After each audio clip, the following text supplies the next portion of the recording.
Welcome back, everybody, and welcome back to the podcast, live and in the feed. Of course, the room got bigger, or I just got a new camera. That's all it is, and a wider camera. Okay. Nerdwide podcast, episode 168. I'm your host, Tyler Haynes, and with my favorite co-host, Chris Rivers. Um, I'm your only co-host. Okay, well, that's why you're my favorite. Uh, How's your week been? Good to know I've achieved things in life. See? Overtime, not overtime, just busy. Yeah. You know how it is. Yeah, we've got our state trauma survey coming up in a couple of weeks, so I've been work today for 7 hours on a Sunday. Worked a whole lot this past week, gonna work a whole lot this week, even though Thanksgiving is upon us, but still gonna be working it. Not working it. My wife shut that down. Yeah. She said, you were absolutely not going into the office on Thursday. I was like, we don't eat until that nighttime. Let me go in. She said no. I said, oh, well, okay, fine. Yeah. You can have that day. The weather's also cooled off now. It's finally horrible outside. It's cold. I don't like it. I'd rather take clothes off than put them on. No, Tyler. People don't want that. I don't mind the winter. Yeah. I'm a big fall to summer. Like, I like the end of summertime to fall weather. I'm not a big. I don't like it when it gets below 50, because that's just I can't. I don't function. It takes me forever to get out of the house. I don't like it. I like when it's gray and gloomy outside. It's very depressing. I prefer the sun shining on me. I just want to live in a Tim Burton world. Well, we kind of already are, if you think about it. Yeah, you're not wrong. Quick housekeeping. It's going to be a lot shorter of a week. We are taking next week off for the Thanksgiving break. And then we're going to come back. We're going to watch the penultimate and then finale of Superman and Lois, period. And we're also going to watch a little Christmas movie that I've never seen before, that apparently everybody has, and I'm one of the only people that has not. So we'll get there, though. This week, just one episode to talk about and one movie to talk about, although the movie is going to draw a lot of conversation. So I'm really excited to talk about it. But before we get there, quick housekeeping. Don't forget to subscribe to our YouTube or podcasting service of your choice. If you enjoy the show, make sure you leave a thumbs up on YouTube or give us a good rating for whatever podcasting service you do use. If you don't enjoy what you see or hear, make sure you leave a comment down below and just let us know what's wrong. Is the audio off? Which we did fine-tune some things. Thanks, Chris, for letting me know. Or if there's any segments or anything that you think would be a great fit for our show, let us know in the comments. It's the best way to do it. Chris, TV. Just television. Have you watched anything good this week? Just our show. Not me. I talked about it last week. There is something that I think could fall under television that I want to check out this week, because I think it finally dropped on Prime Video. It's a 4-part series about the development and the evolution of Madden. I saw the trailer for that. Oh, that does look really good. Oh, it does. We might talk about that in our next episode. We might do that. Oh, that's a good. Did it drop this week? I think so, yeah. Okay, so I like that. But listen, last week we got off the show and I immediately went and watched a TV show. Almost brought me out to the point of recording an episode by myself, just talking about it, because I wanted to talk about it because nobody else is watching it. So I just wanted to put it out there. Of course, got busy with work. Didn't ever happen. But it's Dune Prophecy. 10,000 and 100 years before the events of Dune, which is a long time. Random time. Why did it have to be a 10,100? That's simplifying it. It's 10,100 so many odd years, like 37 years maybe. I'm like, why? Just do 200 years is called a day. I mean, why? You're the authors of this show. Why are we doing this? But really good so far. I'm very curious to see where it goes. There's a lot of good actors. Mark Strong, of course, which we know from Shazam. Travis Finnell who plays Ragnar Lothbrok and the Vikings, and then that other Warhammer movie that came out. But I was not expecting him to be in it, but it's really good. The second episode comes out tonight. Curious to see. So, Bedtime Prophecy. It's a good show. Everybody should watch it. If you like Dune, watch this. Because Chris will be watching Dune before the end of the year, of next year, though. So, should they check out, if they haven't seen any of it, like me, wait and watch the show, then the movies? It's obviously a prequel. Yeah, it's a very big prequel. I don't know. I'm trying to think of like the lore and the words of everything, because it covers the Bene Gesserit, which are can't say that on the internet. It just depends what circle you're saying it in. So it's a group of women that over the years have been breeding and making like the superhuman, the one that's going to keep not the bloodlines pure, but it's like I'm trying to think of the best way to put this. I've heard that they use a term, but what they do is they're controlling the houses. They're behind every emperor, behind every duke, there's always a Bene Gesserit. And they kind of whisper in the ears. They're truth sayers. Nobody can tell a lie around them because they can detect it. In the movies, they've got something called the Voice, which someone did use it for the very first time in the show last week, which it commands you. Like it's really sci-fi, but it's really good. I would say watch the movies first, because the world building for the movies is a little bit better of an introductory to it, because now I'm sitting here thinking about it, the show doesn't spoon feed you anything. It's just like, okay, you know about the Dune universe, you know who these women are, or the lineage is, and you know the people. So here it is. So yeah, no, I'd say watch the movies first, which you're gonna have to, because I guarantee they're gonna be nominated for an Oscar. So just letting you know. Sure, Tyler. Putting it out in the world. But no, good show. I really enjoy it. I mean, everyone watch it if you enjoyed Dune. But let's talk about it. Superman and Lois, Season 4, Episode 8. We have officially 2 episodes to go as of this recording. And I'm not ready for it. I'm just going to flat out say it. With some of the past couple episodes, I think have been brilliant and excellent. But the rest of the season, not so much. Right. Even this episode being weaker than last week's, with the big reveal of Superman being Clark Kent. But this week is kind of doing a little bit of the fallout from it. But we finally get Michael Cudlitz as Lex Luthor proper. A suit, bald. And I'm like, okay, this is Lex Luthor to me. And I'm okay with the dip in the episode, because they're setting up the final 2. Yes. You got to have that calm before the storm. Yeah. Which with the revelation of this episode with Clark, I'm curious to see how they go forward with it. Like, I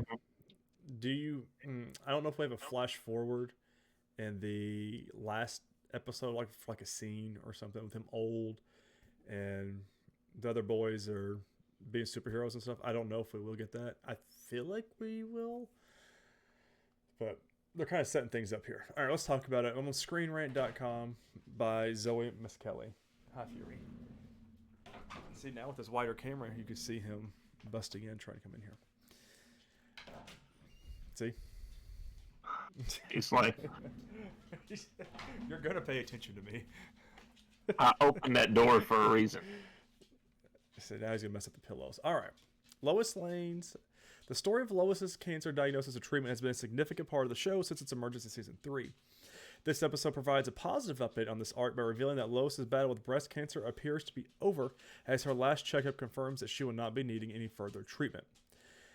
So that's kind of done away with now.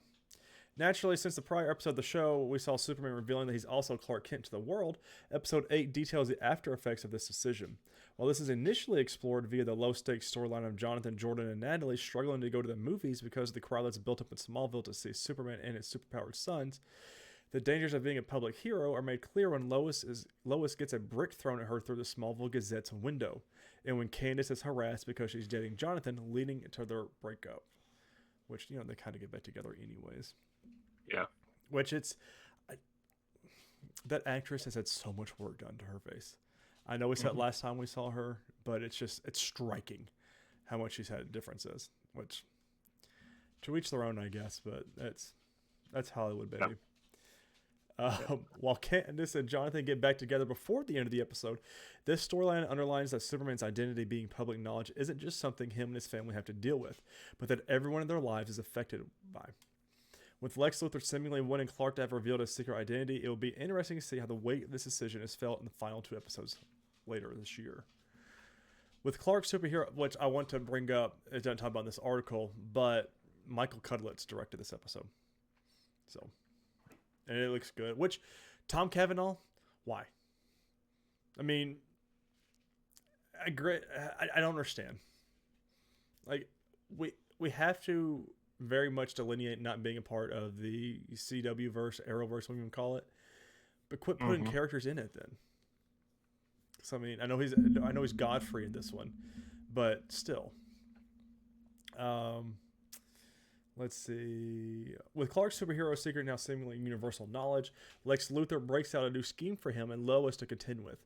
Lex challenges Lois to a live debate on the Godfrey show about whether Luthor truly has been up to no good, or whether Superman is less heroic than he appears to be, and Lois has helped conceal his true nature from the public. And I'm going to be honest, though. Do you really think it... Never mind. I was about to bring up a stupid question, but we're living literally the world. So, yeah. Never mind. This is made more complicated by the fact that the show and pair have this debate on run by Tom Cavanaugh's Gordon Godfrey. As a host who appears to be already somewhat more sympathetic to Lex, having interviewed Luthor first and thus gotten his version of events beforehand. As it stands, Lois works out on how to get under Lex's skin by stating she could call his daughter, and Elizabeth will confirm her take on everything. Only for the debate to be cut off by Superman having to fly out of a building in order to deal with a new opponent. He's definitely Brainiac, right? That's for sure. I think he's got to be, right? Yeah. The Green Skull is what's giving it away for me. Yeah. Oh, well, if I'll keep reading here. After Milton, seemingly Superman and Lois' version of Brainiac, given Milton Fine as an alias associated with the villain in the comics, was previously teased as a figure helping Lex Luthor in the show. Episode 8 unveils him in the flesh, shown seemingly shorter after killing off prior Luthor henchman Otis to ensure he doesn't implicate Lex in the attack on Lana Lang. Not long after, Milton then uses technological know-how to hack into Steel and Starlight suits used by the Irons family, turning the Starlight suit against Jordan and Jonathan and his Steel suit against Superman. While Jordan and Jonathan eventually succeed against the Starlight suit, and Superman is able to contend... Listen, that scene was awesome. Jordan going, "John, did you hear that?" And he said, "Yeah." And they said, "What?" And he says, "Natalie, it sounds like your suit." And she said, "Well, that's not possible." And then Jordan flies off to it, gets knocked back down to the ground, but them destroying it with both of their heat rays at the same time was very cool. I really enjoyed it. And then, I'll say it every time, I know, but Jordan, I forget the actor's name. I feel like he's the most improved on this show. From season 1, episode 1 to now, his acting has gotten a lot better. He's more comfortable in his role, and it shows every single time they put him on there. Just let him be a Superboy again. That's all I'm saying. Not long after, Milton then uses his technological know-how to hack. I said that. Milton is able to update the Steel suit's programming to separate it from John Henry Irons and bring it back for Lex Luthor to use instead going forward in the show. Given Milton discusses upgrading the suit, it seems there's a good chance that Lex's version of it will pose even more of a threat to the Man of Steel. Especially since this episode also details the fact that Clark's powers are set to keep fading. Here we go. Here's where the good stuff of this episode comes in. Following Clark explained to John that his super hearing hasn't been the same since the revival, the tech genius calls Superman in for a checkup. This scan reveals to Irons that Clark's body is slowly deteriorating as a result of his new heart being unable to keep up with the rest of his body, since it came from the older human body of General Sam Lane. As Steele explains this should mean that Clark's powers will continue to lessen with time until he eventually may have none altogether. Since this conversation also reveals that Clark's days look to be numbered and that he'll likely only have as long as Sam Lane would have had himself, it's a somber storyline, and one that grows more somber when Clark has to tell his children that this is the case towards the end of the episode. With Lex getting stronger than ever and Clark at a weaker point, it seems the stage is set for the climactic last confrontation between the pair in the final 2 episodes. So, I think one of two things is going to happen. One's way more likely than the other, right? One, we find out that wasn't Superman's heart that they thought was destroyed, that Lex still has it. And that they put it back in and he's fine. Yeah. 2, somehow, it's a comic book show, so we can do stuff like this. Somehow, Doomsday returns, pulls his heart out, and hands it to Clark. What I don't like about how they did this is they say, well, the general's heart is human, so it's just, you've got however much time he was going to have. Mm-hmm. I would rather them have said something like, his heart's a human heart. It can't withstand Kryptonian blood pumping through it. Right. So you would have to, you've got less time than he would have even had, because his heart's going to wear out quicker. I like that. That would have a little bit made more sense. Yeah. I mean, they're saying it's because it's an old heart is why it's not working for Clark. I mean, they could even said, like they do with transplant patients, that it's the body is fighting against its own heart, and it's not a compatible fit kind of thing. Mm-hmm. Which I feel like it's a little bit too easy to do. But I still want them to try. You know, we saw him fly up into space in this episode when he's searching for the suit. I mean, he's not quite all the way. Right. I don't believe he's kind of at that, I forget what they call it, that area between the Earth's atmosphere and outer space. But just fly toward the sun. Yeah, and just regenerate your cells. Yeah. I mean, I yeah, it's one in the script, I guess. No. But you bring up a good point. Doomsday has to come back, right? I would think so. I think he's part of destroying Luthor. Yeah. Or stopping him. Maybe have Doomsday kill Luthor somehow, and that should be the end of the story. Because technically, Superman's not killing him. It's right. Doomsday, his own creation. And the Super Twins can't kill him. Nope. So. Or, you know, because before he could talk when he first was Bizarro. Mm-hmm. Although backwards. Yeah. But maybe, I don't know if there would be a way for him to revert back to his old form. I would probably not, because I mean he's got like the yellow kryptonite coming out of him. Yeah. So I don't think there's a way to come out of that. I mean, I don't know. It's a comic book show, so could be, but they can write it in the script or not. Yeah. I mean, it's I see it going 2 ways though. Like it's either going to be he gets old and the next generation takes over, thus ending Superman on Lois proper as we know it. Or somehow he gets his heart back and there's one big happy family kind of thing. So that's the only things I say. I don't see any of them dying because that's not the kind of show it is. Because he's already like his death at the beginning wouldn't mean anything, and then him coming back. It's poor writing, but it is a CW. So we know he does age in the comics. Yes. So I think that'd be kind of cool to see, have like a little flash forward episode of him. Like in the future, the boys get grown up and they're taking on the mantle of it. And he's old, sitting at home with Lois. They're both old, sitting at the Smallville house. Something like that. Mm-hmm. But I mean, genie's out of the bottle. They're not going to have a normal life anymore anyways. Because everybody knows who they are. Yeah. The one chick's still mad from Jonathan for quitting his part-time gas station job. So, I thought that was a dumb line to put in there. Yeah, that was a little stupid. Yeah. You can't park your car here. Didn't say I was. I'm sitting here at a gas station. Movie theaters across the street. So, are you still mad at me for quitting? Yeah, a little bit. Okay, cool. Why was this a line? We could have filled this with something else, but whatever. It made no people sense. people were noticing online, and ever since I saw them put it on there, uh, hmm, when Clark's flying through the window, he's got his wedding ring on for the first time in any comic book or any live action Superman stuff, because now he's out, he can wear a wedding ring. So Yeah, it's pretty cool. It's a nice little silver ring. He flies through like that, and you can see it. I was like, that's a nice little touch. That's a nice little nod to the prop directors for that one and the costume designers. So I think she should give him a new wedding ring that has the Superman insignia on it. that'd be cool. A little too on the nose though. Hey, aren't you? No, No, that's not no, me. not me. Hey, wait, your ring. Oh, you got me. Don't tell anybody. 2 episodes left. How we feel? I'm feeling a lot better than I did at the beginning of the season. Now, I'm feeling better than halfway through the season yes, because which is it was shouldn't be this way, but here we are. right. I still don't like. I'm like you. I don't like bringing in Arrowverse actors in different roles. And I love not Tom Cavanaugh. I really Right. do. But I could see them bringing back Diggle next week somehow in Argus, because Stephen Amell shows up. Yeah, Stephen Amell shows up, not in the suit though. No. So it doesn't make any sense to me.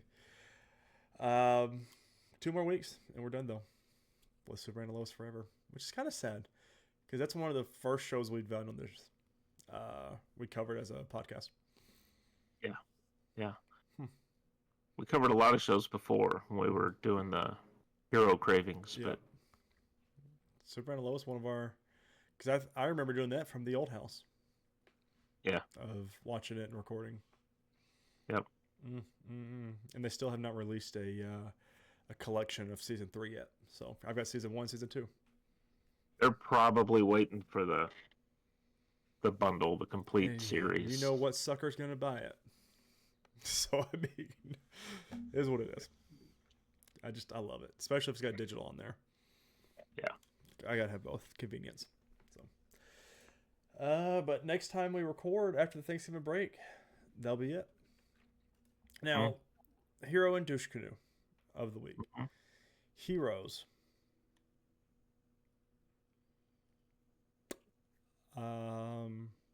Jordan and Jonathan. I would say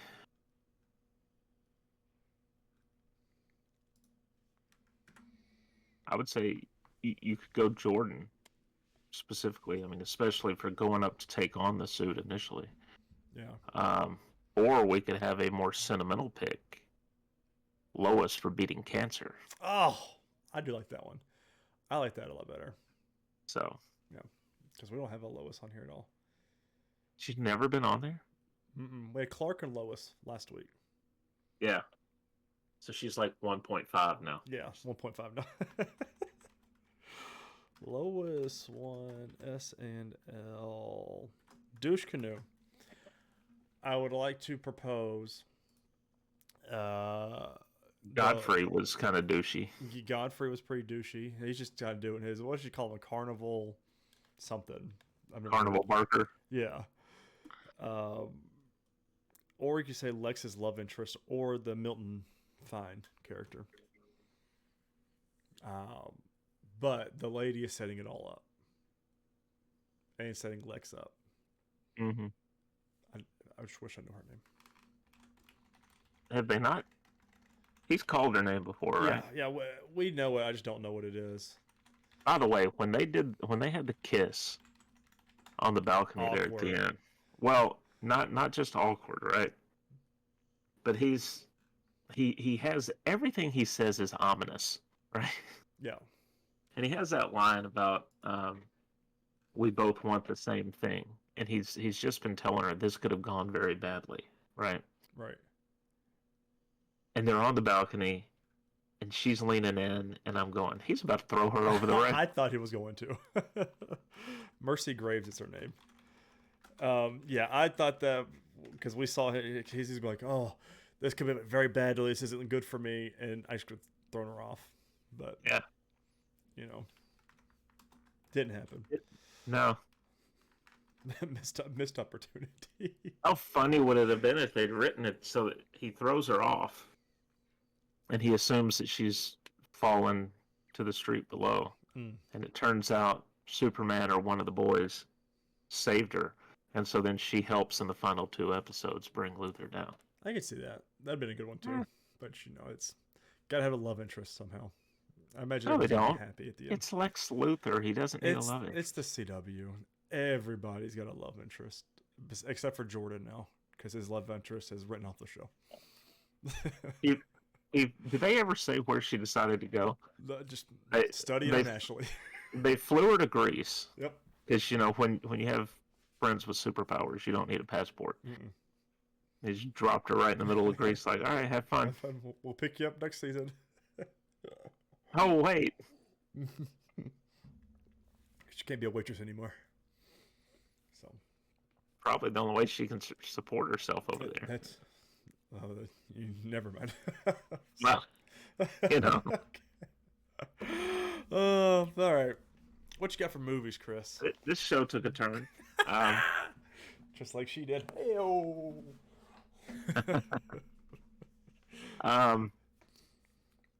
It's a very good question, Tyler. What have you seen? I haven't seen anything else but our movie of the week. Watched Deadpool 2 last night.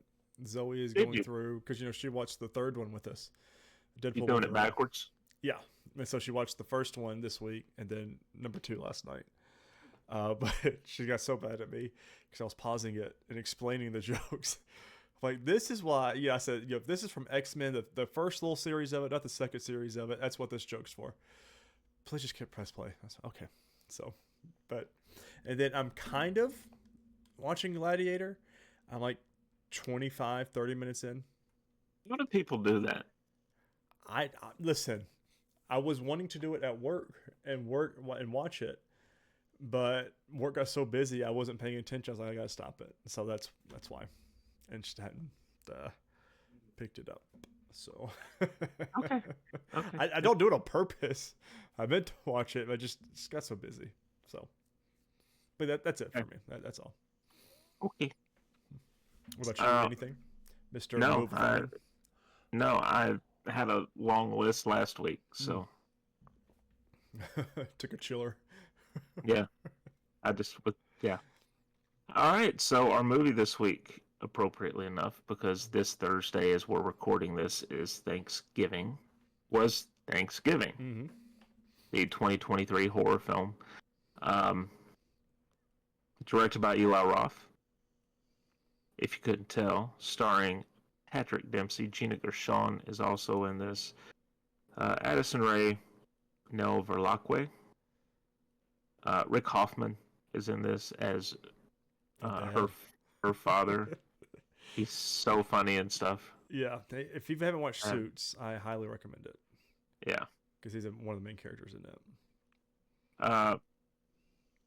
This film had a $15 million budget. It got a limited release last Thanksgiving and made $46.6 million. Good Lord. Good for them.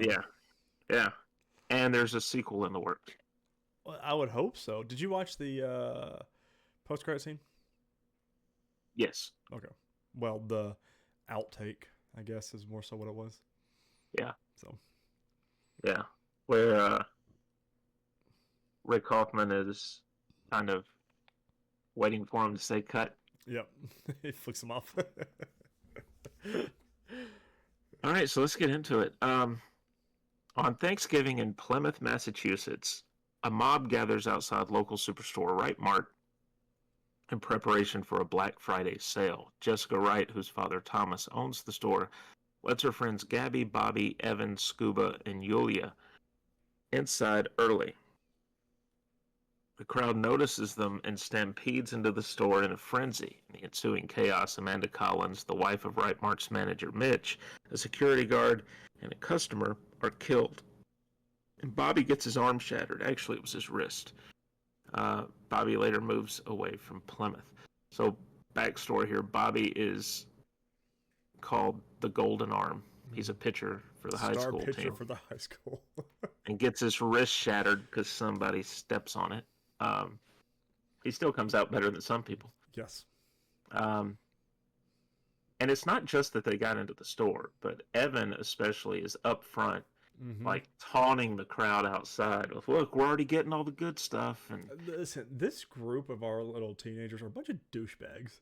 Let's just call it what it is. All of them are just a bunch of douchebags. Well, Jessica's the only one that's really not. She's like, "Guys, let's just get what you need and go." She's just because she's complacent. Is the only reason. Complacency is still a douchery. Yeah. The following year, Right Mart begins preparations for another Black Friday sale. When Bobby returns to Plymouth, a waitress named Lizzie is killed by a figure wearing a John Carver mask.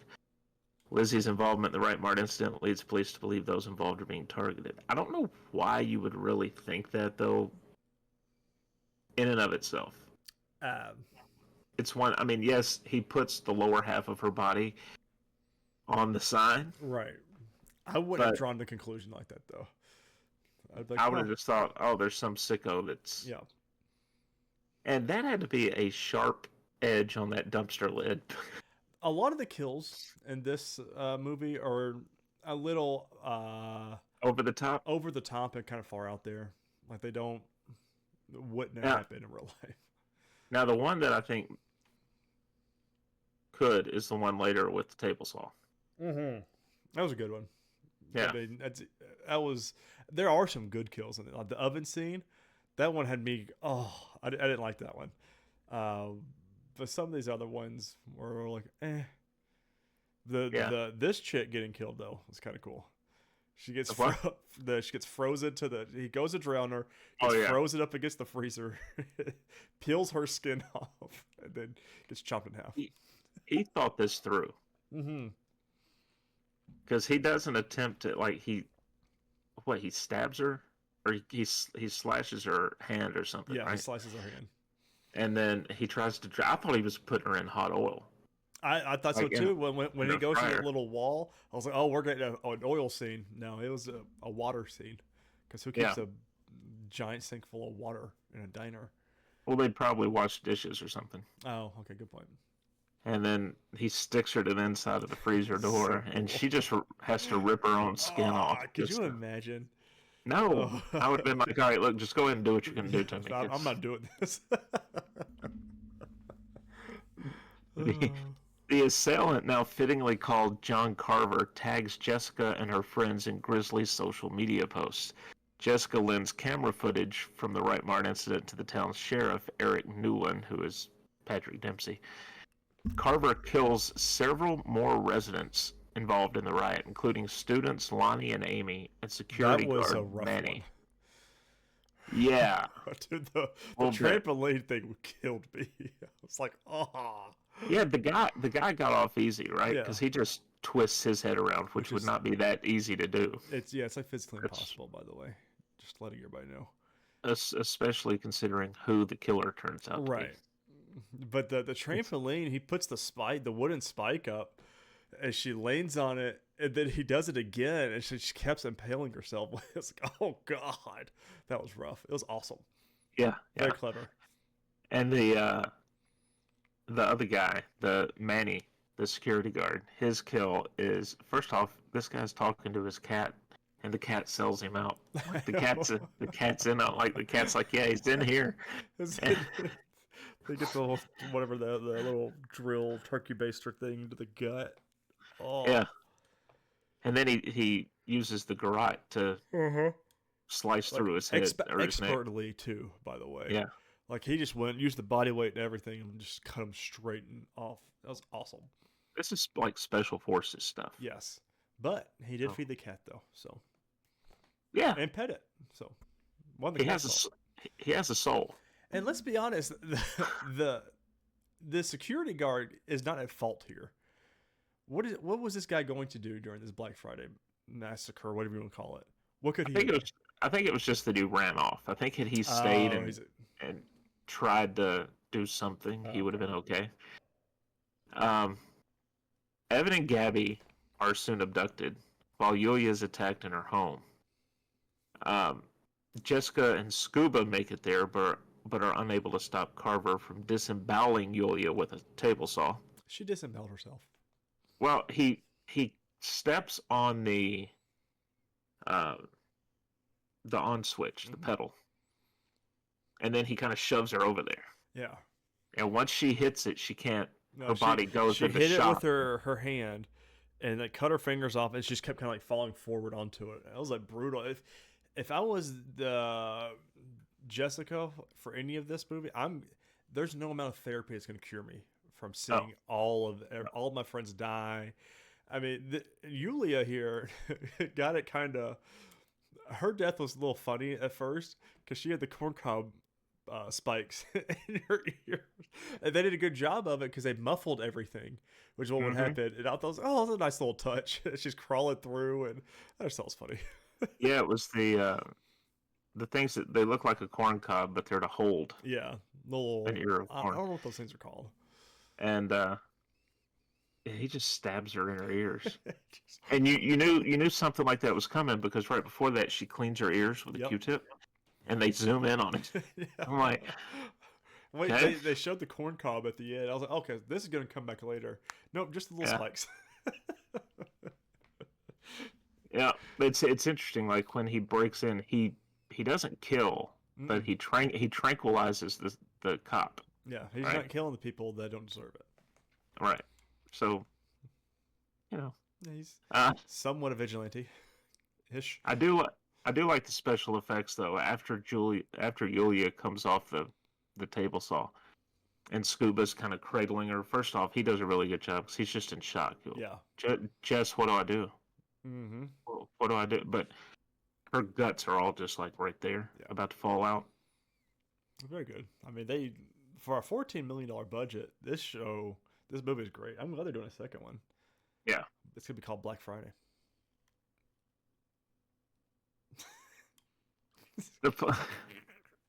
I was making sure I was jumping back in at the right spot of the plot.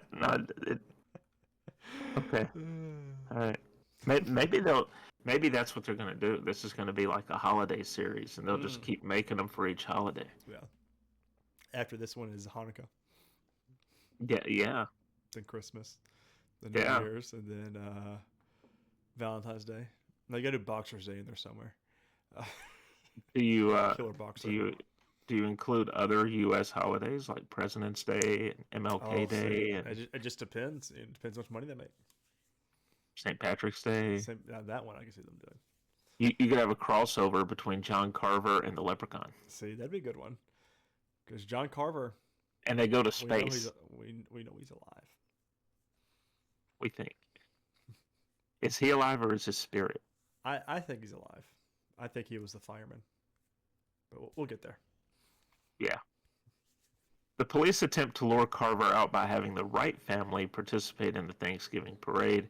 Carver, in a different disguise, decapitates a mascot.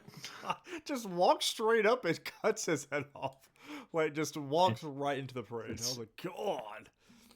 So. And sets off smoke bombs, causing chaos in which he's able to abduct Jessica, her stepmother Kathleen, Thomas, and Scuba.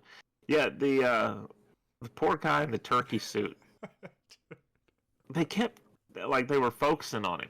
I know. I was like, and I'm like, has something to do with it. No, it's just foreshadowing. And it's this crazy clown with an axe that just walks up and just chops his head off. They're so mad at Terrifier.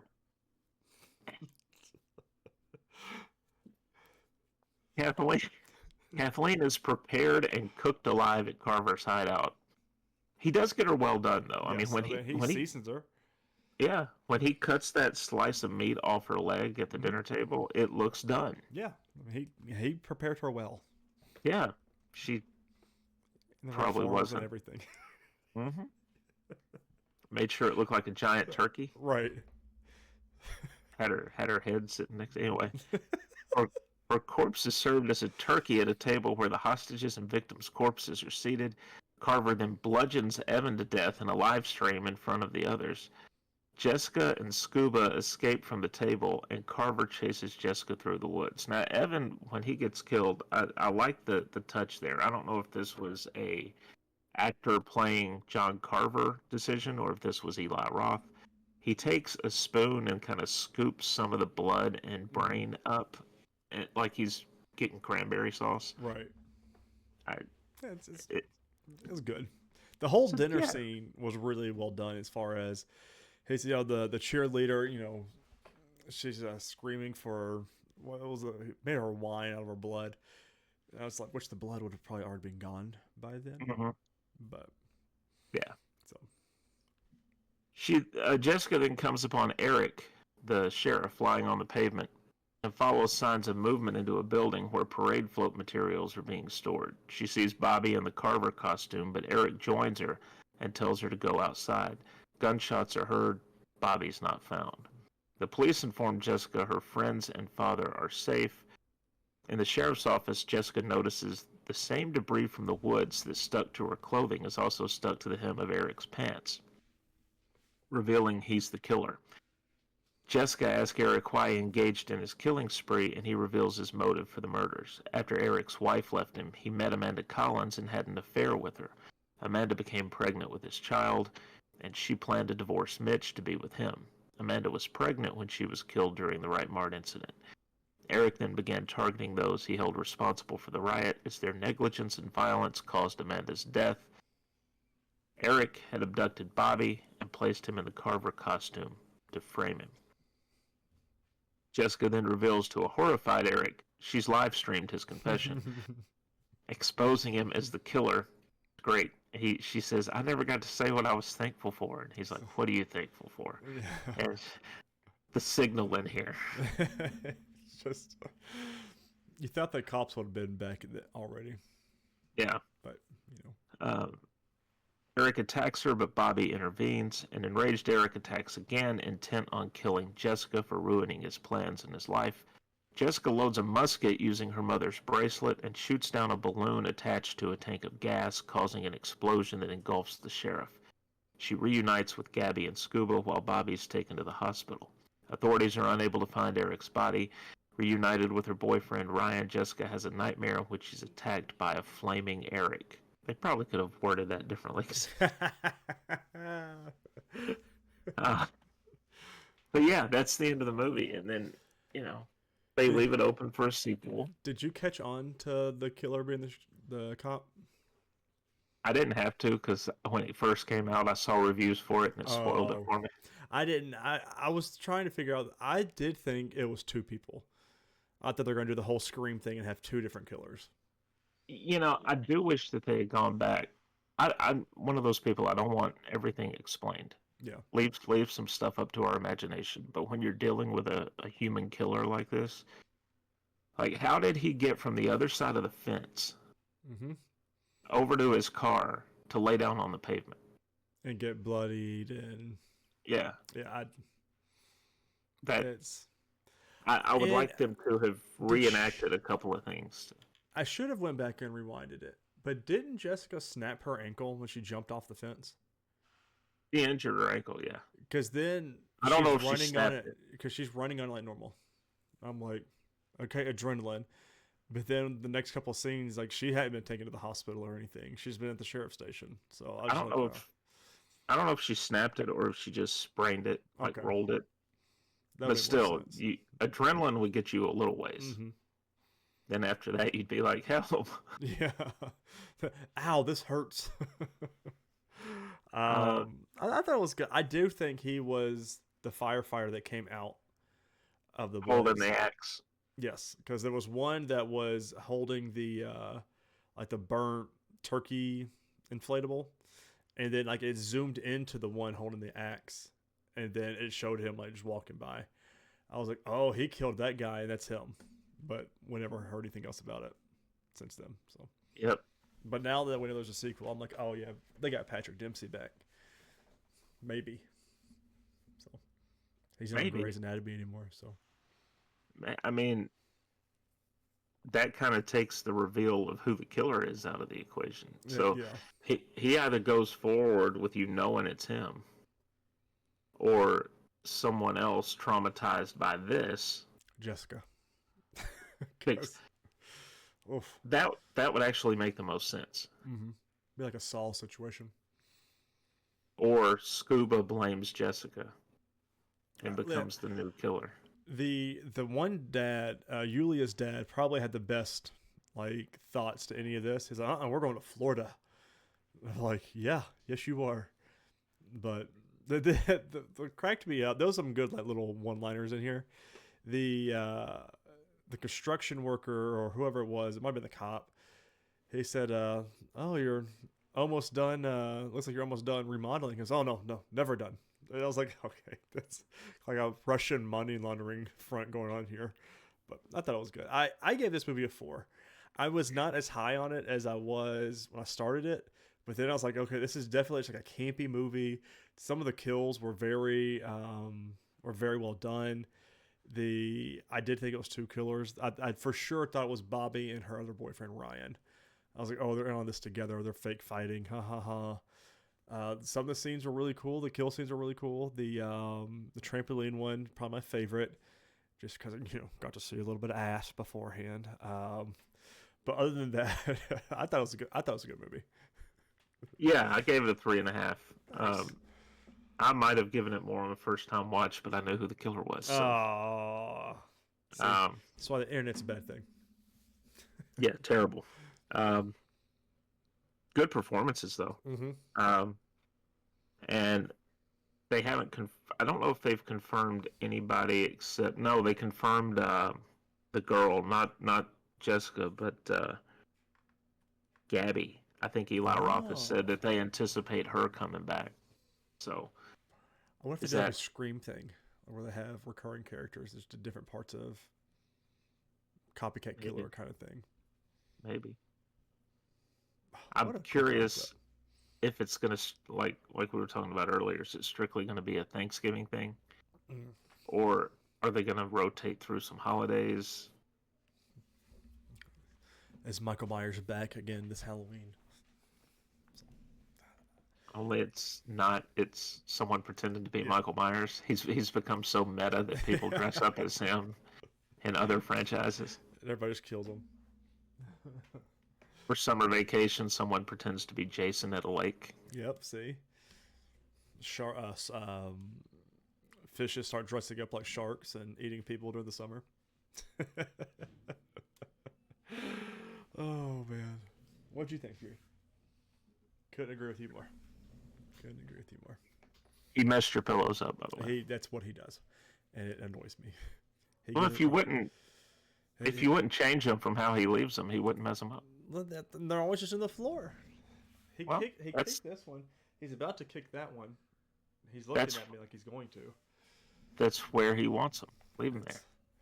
It's not about him, It's my office. Sure it is. Love that dog.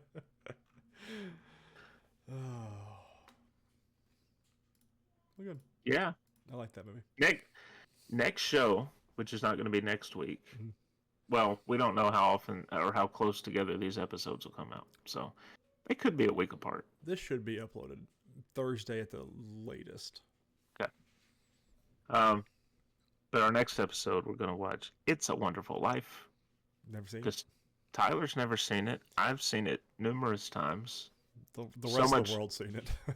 So much so that I had to take a break from it for about a decade. Just to Fury has kicked another pillow into the floor. He's a jerk. But yeah, it's probably the most well-known Christmas movie, so we'll get that watched. We'll put it to the test. All right, Spirited came out 2 years ago with Ryan Reynolds and Will Ferrell. So I mean, is it the most known? At some point, probably not the next episode, but one more this year probably, we'll have our year-end discussion. Yep. Of all of our favorites of the year. Yep. It should be a hard one, I feel like. Yeah. Movie-wise, for sure. We've only had like one MCU movie come out. Yeah. But we've had what? We've had a few shows. Mm-hmm. Even few shows we've covered here. We had the What If Season 2. Echo. Echo, which Agatha was a banger. Superman and Lois, depends how it ends. Penguin. Penguin. Oh, I keep trying to forget that because I want to go back and watch it again. Boys. The Boys. Was Gen V this year? Invincible. Invincible. Which we're heavy next year too, because all these are coming back. I'm heavy all the time, man. It just depends. It depends where you are. Because you're in the atmosphere. You're very light. Ladies and gentlemen, thank you all so much for watching this episode of the Nerdwide Podcast. Don't forget to share it on your favorite social media platforms, and forget to rate and review whatever podcasting service you do use. Make sure you share us around. We'd like to be shared around. We're lovers that way. So that's just the best way to do it. We are on all social media accounts, so if you want to follow us anywhere, that's the place to do it. But guys, have a great Thanksgiving. Have a safe Black Friday. Don't get trampled, which everything's online now. So is Black Friday really a thing anymore? I digress. It is in Plymouth. It is in Plymouth. As always, this has been the Nerdwide Podcast. We cannot wait to talk to you again on the next show. Later, guys.